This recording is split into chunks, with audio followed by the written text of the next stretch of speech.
Michael Jackson's Thriller album. Stories in the Room. This is Michael Jackson's Thriller album, Stories in the Room. Join film composer Anthony Marinelli, who programmed synthesizers for 7 songs on Thriller, and A&R veteran film producer Stephen Ray, who assisted Quincy Jones and was in the studio every day with Quincy and Michael. Michael Jackson's Thriller album, Stories in the Room. I'm Anthony Marinelli with my longtime close friend and co-host, Stephen Ray, bringing you the real stories directly from the talented people in the room with us during the making of Thriller, the greatest selling album of all time. I knew Rod. It was funny. Just you'll appreciate the story, Anthony. I heard Rod's demo, and I heard it was Jupiter 4 preset. Okay, I could hear the preset on the demo. Was it just that? Just like, was it a drum machine too? There was a bunch of other stuff, but this one particular synth part that I knew he wanted me to redo. I heard the Jupiter 4 preset. I knew it well, and now there I was with 2 Jupiter 8s. Okay. Right. Okay.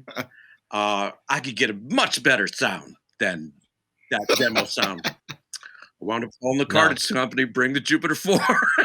Yeah. Well, I wasn't going to be happy till he heard that sound. And I knew when to go, you know what? Give me a second, you know?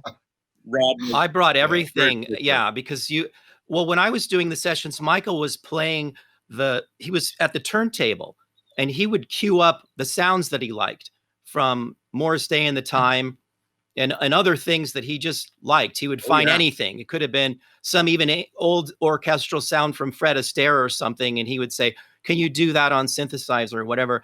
And I was having to just do the same thing. Like some synths just couldn't do it. Like I was trying to find like, well, what were they doing on that album? I don't know. And then try to get close to it. But the thing is, those guys really knew what they wanted. So, and they knew what they didn't like.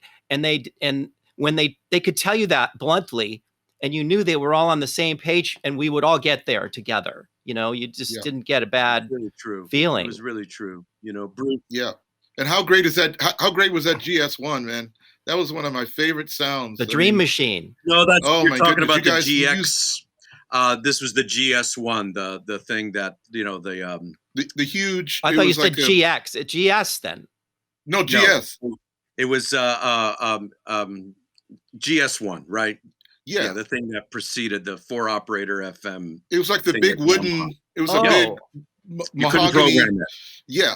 You couldn't. It was amazing. I think you guys used that on Africa, didn't you? We sure did quite a bit. Lionel Richie used it on All Night Long. It's just one of those. It is a beautiful marimba sound as well. That Quincy one too. We wound up getting one for Q. Right. You sure did. Through Yamaha. That was my electric piano on Human Nature. That was the Rhodes part. Right. It was GS-1. Right. You still have that? Yeah. I don't. I'm afraid to say I had 3 of them.